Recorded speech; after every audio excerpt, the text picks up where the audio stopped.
안녕하세요. 예수비전 선교회 안희한 목사입니다. 법이 적용될 때는 공정해야 됩니다. 부자에게는 느슨하고 가난한 자에게는 세고 그러면 안 되는 거죠. 권력자에게는 가볍고 힘이 없는 사람에게는 강하고 그럼 절대로 안 되는 거예요.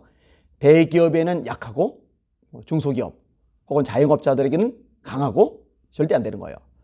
또 일반 단체들, 시설들에게는 느슨하게 하고 교회에만 세게 하고 역시 이래도 안 되는 거예요. 법이라는 거는요, 누구에게나 공정하게 적용이 되어야 비로소 법으로서의 의미와 가치를 지니게 되는 겁니다. 그래야 사람들이 법을 신뢰하고 인정하고 지킬 수가 있게 되는 겁니다. 근데 문재인 정권은요, 이 부분이 완전히 무너졌어요. 법 적용이 공정하지는 않습니다. 내 편, 네 편이 확실히 구분이 되고 있어요. 특별히 저는 목사로서 이 교회를 대하는 방식, 예배를 대하는 방식이 너무 심각하다 생각을 하게 됩니다. 그럴 수밖에 없죠. 자, 예를 들어서 코로나 확진자가 나왔어요. 일반 다중시설은 소독한 다음에 하루가 지나면 문을 엽니다. 교회는 확진자 나왔어요. 소독하고 나서 2주일 동안 강제로 폐쇄 조치를 당해야만 합니다. 이거 공정하지 않죠? 있을 수가 없는 일이에요. 교회는 예배 인원 20명 이내로 늘려라. 10%만 늘려라. 20%만 늘려라. 이래야 돼요. 근데 백화점은요, 할인마트는요, 그런 거 없습니다. 여러분, 얼마 전에 더 현대 서울이 문을 열었는데 10일 동안 200만 명이 몰렸어요. 하루에 20만 명꼴.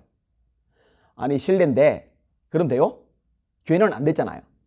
아니, 실외 광화문에 모이는 건 실외인데도 그렇게 못 모이게 하잖아요. 그런데 더 현대 서울은 하루에 20만 명이 모여도 문제가 안 돼요. 이 법 적용이 공정하지 않은 거죠. 너무너무 심각한 겁니다. 이렇게 하면 안 돼요. 한번 제가 더 현대 서울에 들린 적이 있어요. 밥을 먹으려고 그랬더니 1시간 이상을 기다려야 돼요. 그렇게 밥을 먹는 사람들이 많은 거예요. 아니, 마스크 벗고 그렇게 많은 사람들이 하루 종일 바글바글하면서 밥을 먹어야 되는데 교회는 일주일에 한 번, 일요일, 주일 한 번 밥 먹는 거, 이것도 허용이 안 돼요. 법 적용이 공정하지 않은 거죠. 정부에서 발표를 했어요. 교회 예배발 확진자는 거의 없었다. 실제적인 통계죠. 정부에서 말입니다. 그러면은 예배를 통한 감염이 거의 없었다면은 예배를 통한 감염이 많았던 것처럼 그동안에 발표했던 거 사과를 해야죠. 작년에 정세균 총리가요, 교회발 감염이 49%다. 이렇게 발표를 해버렸어요. 이것 때문에 얼마나 교회가 두들겨 맞고 혐오 집단 취급을 당했는지 몰라요. 그래서 예자인에서 요청을 한 거죠. 자료 내놔라. 이 질본 쪽에서 자료를 내놨어요. 자기들에게 유리하게끔 전체도 아니에요. 3일 동안 통계를 낸 거더라고요. 근데 3일 동안 통계를 낸 것, 자기들에게 유리하고 교회에게 불리하게 통계를 낸 그 자료조차도 49%가 아니라 11%입니다. 조작을 한 거죠. 통계 조작. 사기친 거죠. 국민들 대상으로. 그러면 사과해야죠. 정세균 총리 사과합니까? 사과 안 합니다. 공정과는 거리가 먼 문재인 정권 사람들입니다. 심각하죠. 심각해요. 제대로 파악도 안 하고 보도한 언론들도 마찬가지입니다. 질본청에게 자료 요청 받아가지고 요청해서 자료 받아가지고 구체적으로 통계를 점검해보고 맞는지 안 맞는지 팩트 체크한 다음에 그 다음에 기사를 냈어야죠. 받아쓰기는 뭐 초등학생들도 합니다. 기자가 받아쓰기 하라고 있는 게 아니잖아요. 권력 견제하라고 있는 거잖아요. 그 역할을 못합니다. 참 심각하죠. 최근에 미국 DC에 소재한 교회들이 수용 인원의 40%까지 예배를 드릴 수 있게끔 열려졌습니다. 뮤리엘 바우저 워싱턴 DC 시장이 내린 예배당 제한 조치가 있었어요. 최대 250명 또는 건물 최대 수용 능력의 25% 중 더 적은 인원만 수용할 수 있도록 한 바가 있습니다. 25%가 더 적으면 그거대로, 250명이 더 적으면 그거대로. 그러니까 예배 인원 제한을요, 굉장히 까다롭게 한 거죠. 단순한 25%가 아닌 거죠. 근데 이에 대해서 트레버 앤 맥패든 연방판사가 뒤집어 버렸어요. 자, 그 판사가 판결 내린 내용을 제가 읽어드릴게요. 이 같은 규제는 법적 권리에 대한 적절한 고려가 부족함을 반영하고 있다.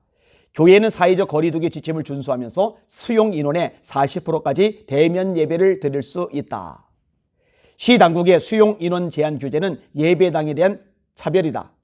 당국은 주민들이 술을 구입하거나 식당에서 테이크아웃하는 것은 필수 서비스로 허용했으나 교회로 확장되지 않았다. 지금 무슨 얘기를 하는 거예요? 형평성에 문제가 있다는 거죠. 바른 곳, 식당, 뭐 이런 것들은 허용이 되는데 왜 그러면 교회도 똑같이 허용이 되는데 교회는 그렇게 안 했느냐? 그거를 문제 삼는 겁니다. 더 읽어드릴게요. 여러 가지 필수품과 비필수품을 판매하는 식료품 업체와 대형 매장에 동일하게 적용되는 규제를 폐지한 후 해당 매장에는 최대 수용 인원 제한이 없었다. 이 같은 업체들은 안전에 필요한 정도로 수용을 제한하고 안전한 사회적 거리 두기를 제공하면 된다. 회당이나 교회는 수용 인원의 25% 또는 250명 이상의 모임을 할 수 없었지만 대형 매장에는 원하는 만큼 많은 이들이 모일 수 없었다. 공정하지 않은 걸 분명히 본 거죠. 판사 눈에만 보이겠습니까? 눈을 뜨고 있는 사람들, 정상적인 사람들 눈에는 당연히 다 보일 내용들이죠. 마저 읽을게요. 실제적으로 이 같은 규제에 따르면 대교구 성당은 교구민의 4분의 1이 모이면 모임을 중단해야 하지만 홀푸드나 타켓과 같은 대형 매장은 사회적 거리두기 요건을 중수하면 원하는 만큼 고객을 수용할 수 있음을 의미한다. 시 당국이 내린 25%와 250명 제한 규제는 교회가 복음을 선포하는 대신 상품을 판매한다면 적용되지 않을 것이다. 그러니까 이거는 공정하지 않다. 그러니까 확대해야 된다 해서 확대하도록 판결을 내린 겁니다. 왜 이런 판결이 나왔을 것 같아요? 워싱턴 DC 로마 카톨릭 대주교가 종료주일과 고난주간을 앞두고 시 당국을 대상으로 소송을 제기했기 때문입니다. 소송을 제기하자면 판사가 굳이 나설 일이 없는데 소송을 제기하니까 판사가 나섰고 판사가 보니까 불공정하고 그것을 시정하는 판결을 내린 거거든요. 이렇게 소송이 중요합니다. 그러니까요, 예자연, 이 예자연이 지금 행정소송을 계속 진행해 나가고 있잖아요. 이게 얼마나 중요한지 몰라요. 여러분들 관심 가져줘야 돼요. 기도하셔야 됩니다. 적극적으로 후원해 주셔야 됩니다. 그리고 이 예자연의 소송이 승리하도록 여러분들이 마음을 더 모아주셔야만 합니다. 소상하고는요, 원래 이 일을 한교총이 해야 돼요. 한교총이 연합단체 중에 가장 크잖아요. 그런데 한교총이 그런 역할을 안 해요. 안 하기만 하는 게 아니라 오히려 또 문제를 일으킵니다. 여러분, 문재인 정권이요, 예배 인원을 10%로 허용한다고 발표를 했을 때 이때 정말 제가 수치감을 느꼈는데요. 한교총이 환영한다는 성명을 발표를 했어요. 그게 환영할 일입니까? 10% 예배 드리도록 해줘서 감지덕지한 거예요. 황공무지도 소이다 그런 거예요. 너무너무 수치스러워요. 창피해 죽겠어요. 그건 환영할 일이 아니죠. 이 자기 권리도 제대로 못 찾는 거예요. 예배가 목숨보다 중요하다면서 그런 개념 자체가 없는 거예요. 머릿속에. 안타깝죠. 제가 접하게 되는 여러 교회들, 알게 되는 여러 교회들 소식을 듣게 되는데요. 둘로 나뉘어요. 이 코로나 와중에 이 정부의 압박에도 불구하고 그래도 예배는 목숨보다 귀하다고 예배 드리려고 발버둥 쳤던 교회들이 있어요. 반면에 정부가 하라는 대로 꼬리 확 내리고서 그냥 예배를 다 폐지했던 교회들이 있어요. 온라인으로 다 전환했던 교회들이 있어요. 시간이 지난 다음에 어떤 일이 생기는지 아세요? 그냥 꼬리 내리고 온라인으로 전환하고 현장 예배 소홀히 여기던 교회들은요, 예배 회복이 안 돼요. 너무너무 지금 어려움들을 많이 겪고 있어요. 이 반대로 우리는 목숨 걸고 예배 드릴 거다, 손해 볼 거다, 벌금 물 거다, 불이익 당할 거다 이러면서까지 예배를 드렸던 교회들 있잖아요.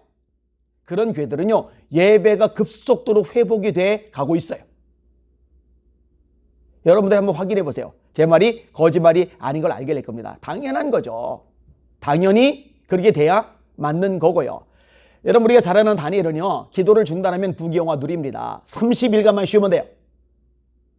근데 기도를 하면 사자굴에 들어가야 돼요. 갈갈이 찢겨서 죽어야 돼요. 그런데 기도를 중단하고 부귀영화를 누리노니 나는 기도 포기할 수 없다. 기도하다가 죽고 만다.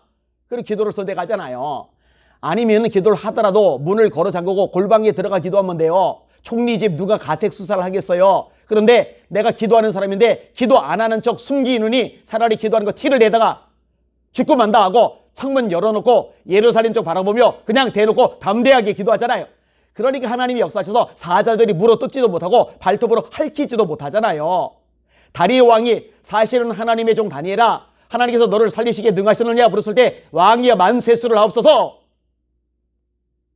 이렇게 외치잖아요. 끌어내지고 더 높아지잖아요. 더 영광을 누리잖아요. 하나님이 기적을 그럴 때 경험하는 거거든요. 제가 볼 때 한국교회가 이럴 때 목숨 걸고 예배에 전력을 다했다면 하나님의 기적을 많이 경험했을 텐데요. 이게 성경은 성경대로 가르치고 실제로 적용은 안 되는 거예요. 열심히 평상시에는 큰 소리치며 외치지만 고난의 상황이 되면, 위기에, 위험한 처지에 굴러 떨어지면 그때는 말씀이고 뭐고 현실에 충실한 거예요. 그러니 하나님의 역사, 기적, 초자연적인 살아계심을 체험하기가 어려운 거죠. 회개해야 됩니다. 다 회개됩니다. 교기단체도, 교회들도, 목사님들도, 성도도 회개해야 됩니다. 그리고 하나님 불쌍히 여겨주세요. 새롭게 해주세요. 이제라도 주님의 말씀을 최우선에 두고 예배에 목숨을 걸겠습니다 하고 선한 싸움을 싸워 나가야만 합니다. 사랑하는 시청자 여러분, 이렇게 되도록 기도해 주시기를 부탁을 드립니다. 주님의 영광, 주님의 나라를 위해서 힘을 냅시다. 전진합시다. 기도합시다. 선한 싸움을 싸워 나갑시다. 하나님이 반드시 승리하게 하실 것입니다. 그러나 이 모든 일에 우리를 사랑하시는 이로 말미암아 우리가 넉넉히 이기느니라. 할렐루야.